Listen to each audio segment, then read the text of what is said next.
Hello, everybody, and thank you for tuning in to the Liberty Report. With us today is Chris Rossini, our co-host.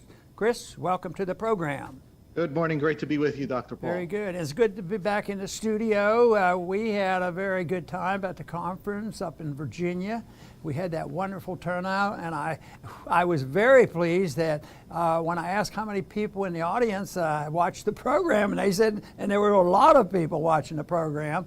And, and I mentioned in the introduction up there that, it's fascinating. It looked like government action and breaking of contracts would be really harmful to us, but I don't think that was their goal. I think they were just inept in taking that building and that hotel from us. But it turned out, it worked to our advantage. We were able to send out another message, and I think we had another 50 or 75 a number of people that could be added. But I think that everybody there seemed to have a good time, and we were certainly glad, Chris, for the fact that you were there. Yes, Dr. Paul, we had a great time, and I want to give a kudos to Daniel McAdams and Adam Dick for putting together our biggest conference yet. It was a smashing success. You could feel the energy in the room, and there's a lot to be optimistic about if that was just a sample of the larger population. Very good.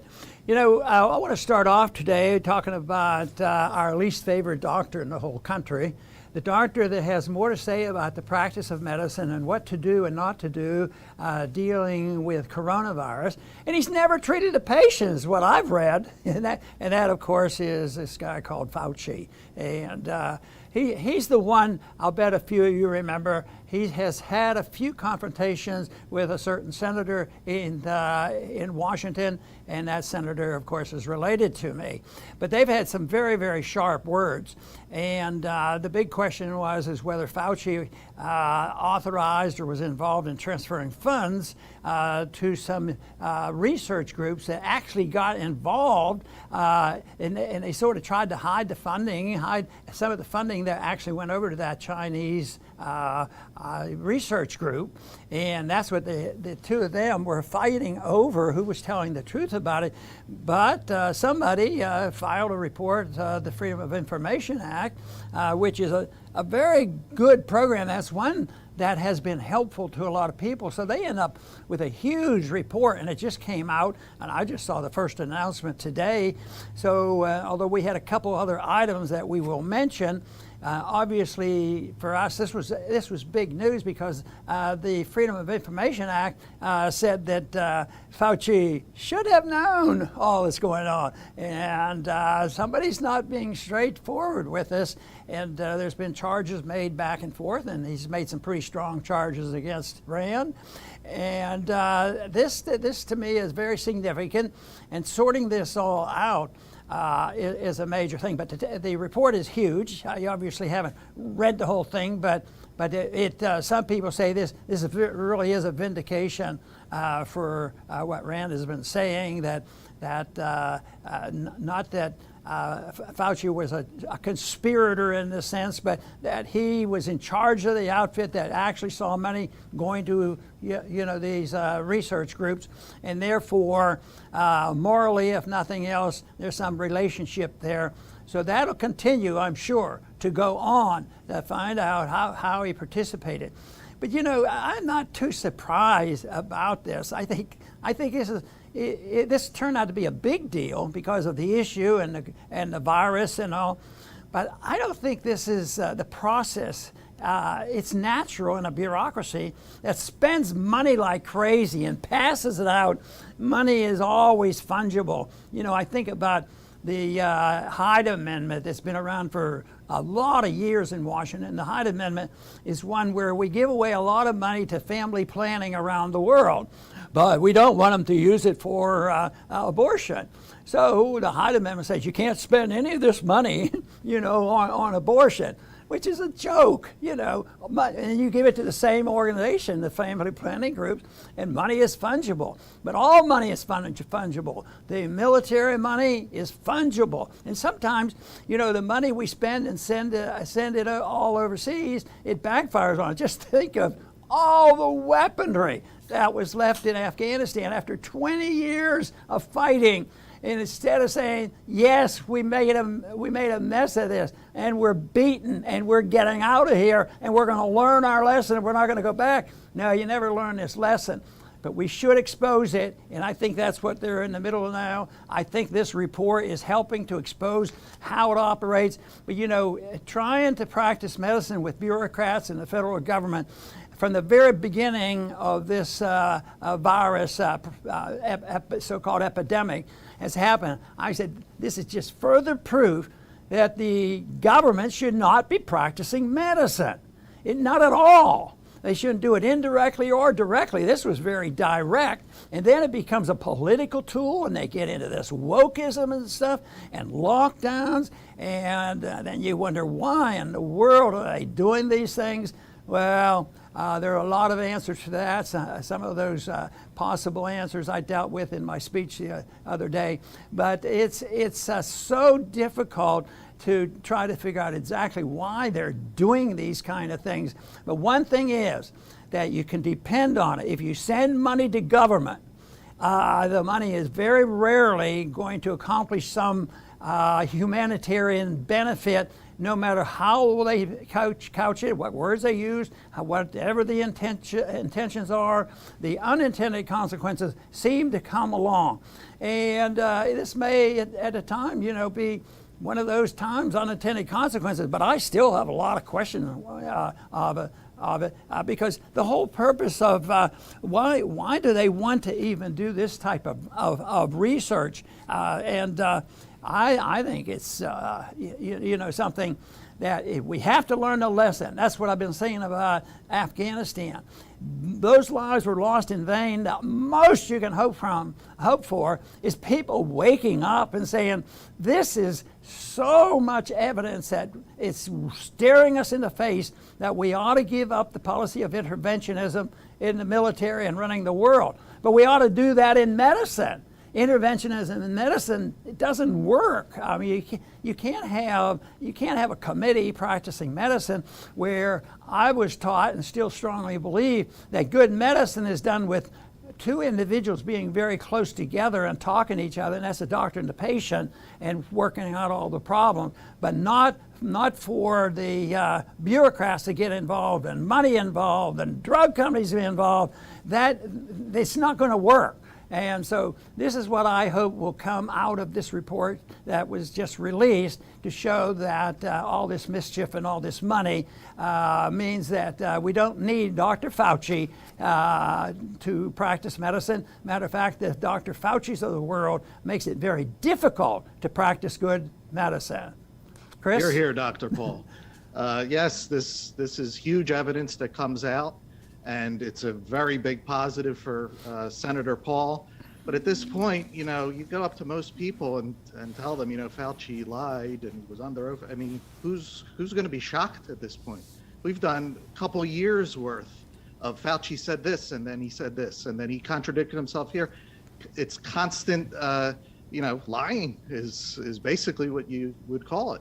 But the results of all of this, and not just Fauci, he may be the guy that everybody sees, but everyone else that participated in lockdowns and the anguish and fear and death that they caused from government policies, and now the unprecedented pressure to steer everyone into a big pharma needle that does not prevent you from getting COVID or from spreading it, but you have to keep getting these things in order to participate in society. I mean, it's real insanity. But there is a big lesson to be learned from this. And those who have followed Dr. Paul throughout his career were surely attracted that he was the one to stand up against the massive pressure. For decade after decade, all the votes, 400 to 1, 400 to 1. This was the guy that stood for the Constitution.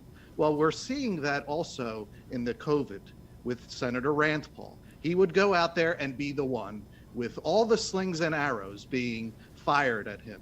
We saw Congressman Thomas Massie do the same thing. We saw Governor Ron DeSantis do the same thing. So look at who ends up, prevailing in the end by being the one. And most of us are like that in our own small circles. You're the one that's standing for the truth. Take lesson from this, stand fast, it'll be worth it in the end. Very good. Now, I want to just briefly mention exactly what they say the money was for, because that's one issue. The other is who lied, or did anybody lie, or what went on. But the process that they were funding is working on the technicalities of gain of function. And the function they're gaining is making the, in this instance, it was to make the coronavirus, which is a COVID virus, more transmittable to humans, from animals to humans, or from the lab to humans.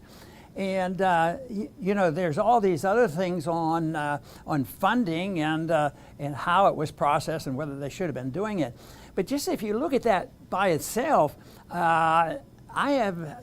maybe I just don't understand these viruses well enough, but I don't think there's any reason to do this. What is the scientific benefit of trying to figure out how to make viruses transmittable to human beings?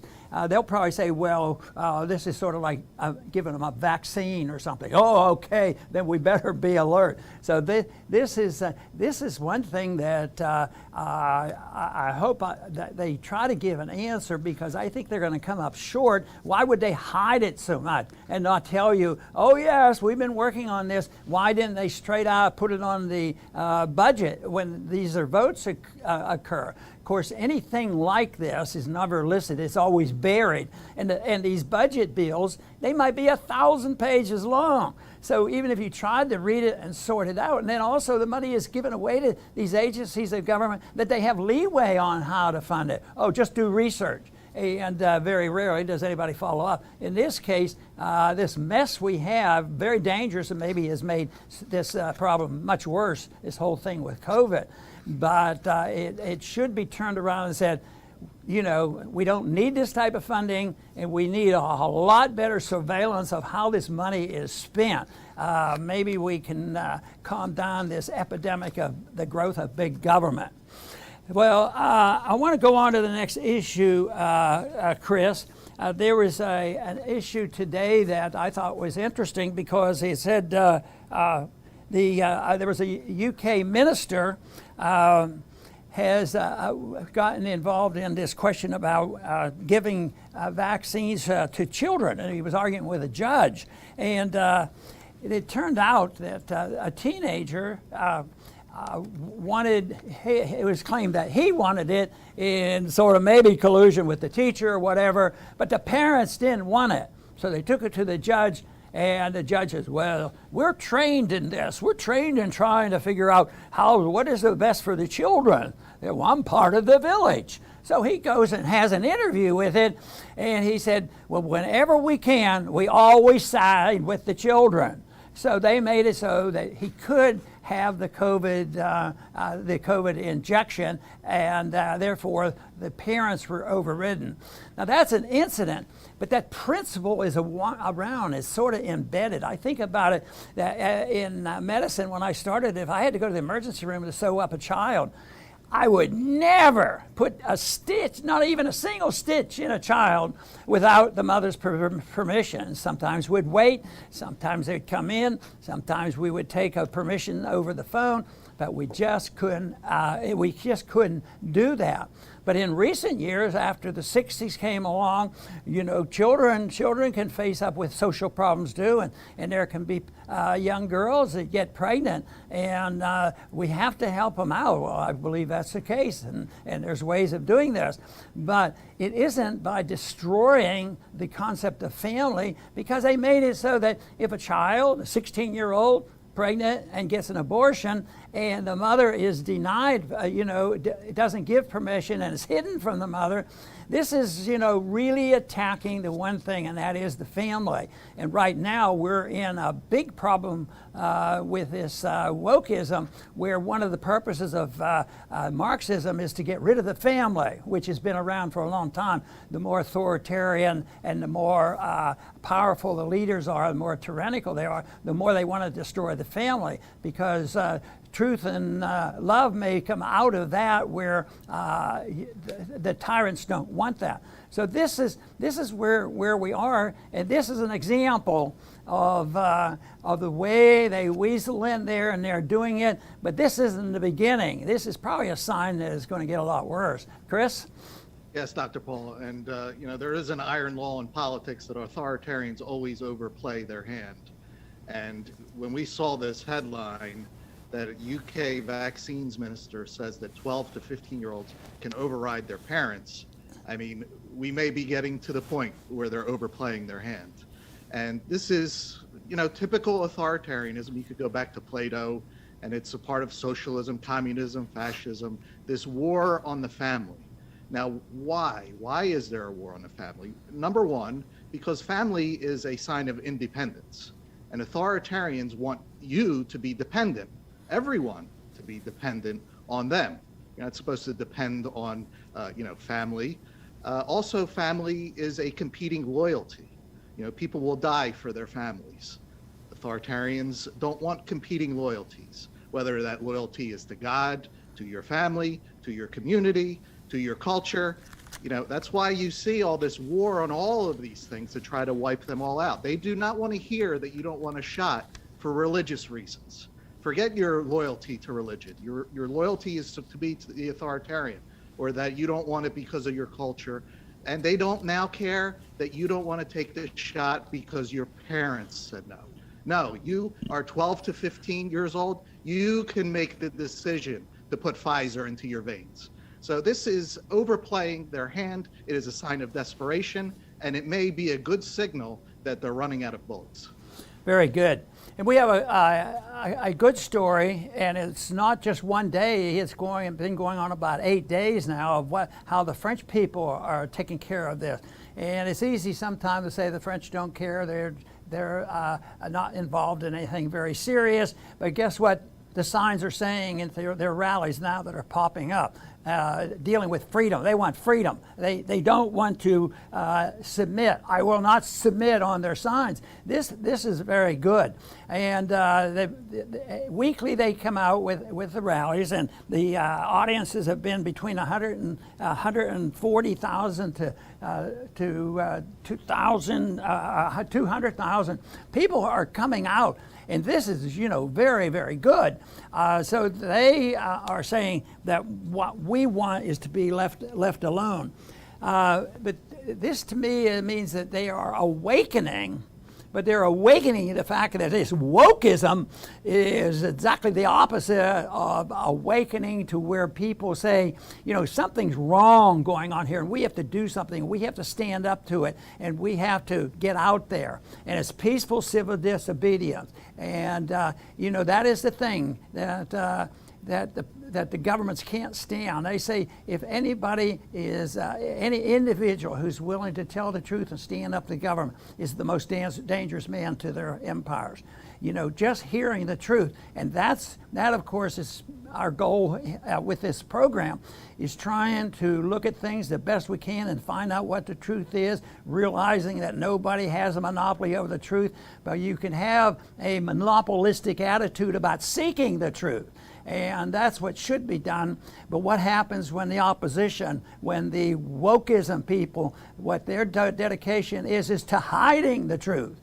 Destroy the family. Man, all these things going on, that is what they're dedicated to, and they want centralized power because they don't even believe that truth is possible. They think it's impossible to know the truth because they become very nihilistic, and that they think anybody that is promoting the truth are, they're the enemy of the state. So, but this is where what I see happening here. When you see these demonstrations, I think first people have been too lackadaisical about it. They just, that's a nuisance and this sort of thing, and they won't do anything. But maybe, and Chris just mentioned a little back, maybe they've gone too far. And these numbers are turning out, and that's very good because you want leaders, you want people to present ideas, and they have to understand economic issues and political issues, and civil liberty issues, but ultimately it's the support of the people that supports the government.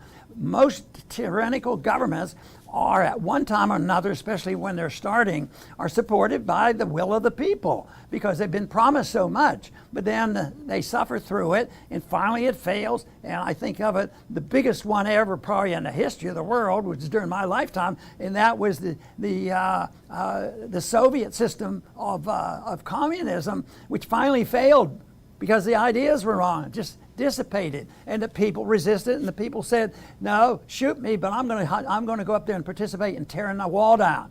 And I think that this is what we're seeing, and this is what should be encouraged. I saw a few reports that this is starting to happen in Canada. They really need encouragement, and also in Australia. And that's just another sad story of an island that we've thought of a lot of times that they were independent and freedom-loving, but now there's a reaction. This reaction is healthy, and it should always be peaceful and promoting civil liberties. And that is when the majority of people wake up, and then that will have to be reflected in our government. I would say the stages are here now, because we do hear a lot of the pessimism, and believe me, I understand that better than anybody about how bad things are. But I also see that ideas are powerful, and the ideas are alive and well, and they're growing. So there's reason to be more optimistic than some people would like to make us think. Chris? Excellent, Dr. Paul. I'll make my closing statement. The most important force that we have as individuals is, it's not a physical thing. It's actually, like Dr. Paul said, an idea. And, you know, the biggest weapon we have is a word, and that word is no. You know, authoritarians are surrounded by people all day long, all the time, by yes, yes, sir, yes, ma'am, yes to this, yes to that. And then the public tells them no. They hate that, you know, and they'll keep pushing you until they reach your point of no, whatever it is. And it's a trap to believe that, okay, I'll just do this, and then they'll leave me alone. I'll wear the mask, I'll get the shot, and they'll leave me alone. No, they will not leave you alone. Authoritarians do not leave you alone, and you have to know why. It's because in their minds, in their belief system, they believe that they must tell you how to live. Otherwise, the whole world is going to end if they don't tell you what to do. Now, the lesson is that freedom is not granted by other people, by you saying yes to their tyranny. It'll never happen. You'll never get to freedom by saying yes to tyranny. Freedom is personally earned, in your being, in your soul, by saying no to tyranny. And we're seeing that all over the world. People have reached their point where it's no. No matter what, the answer is no, and that is a good thing. Very good. I'm going to close with a little story that was sent to me, a little item from a doctor friend from Louisiana. And he was telling me about his dad and his dad's partner in general practice of medicine. And in this last year or so, they've treated up to almost 1,500 COVID patients. But they never sent anybody to the hospital. And they treated them really with the antibodies, Regeneron. And they treated them outpatient. And their statement is, nobody went to the hospital and nobody died. And you know what? I believe them. I don't think they would lie to me. There are circumstances where the bureaucracy gets all mixed up, where people get admitted and they shouldn't be admitted, because right now it's very difficult to give some of the medications, ivermectin and Regeneron, in the hospital, and you have to do it as an outpayment. But that has to do with some FDA regulations.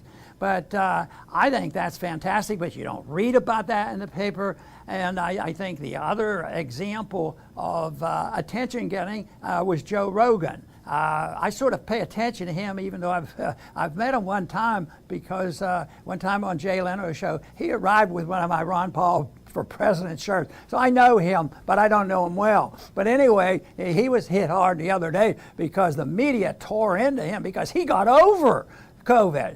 And here, I assume that quite possibly there were some people from the other side of this argument were hoping that he wouldn't get over it. Well, he got over it in 3 days, and he was taking ivermectin or whatever. He doesn't believe in the vaccine, it seems, so I don't know the total details. But this is, so they just mocked him to saying, oh yes, he's the guy that's taking horse medicine, and made fun of him. And guess what? It turned out there was a little bit of science left, and somebody went and checked it. Ivermectin and hydroxychloroquine has been on the market for a long time. Doctors can legally prescribe it and for other things, but drugs can legally be used for other things than what they're named for. So it's all legal, but the people came to his defense and explained, you know, yes, there's a lot of medications. You can take penicillin. I'm sure you can give penicillin to animals, but that doesn't make it an animal antibiotic. So all the information came out, and it just ridiculed the media, who said that that this was horse medicine. He's just taking anything. He's crazy. That attitude.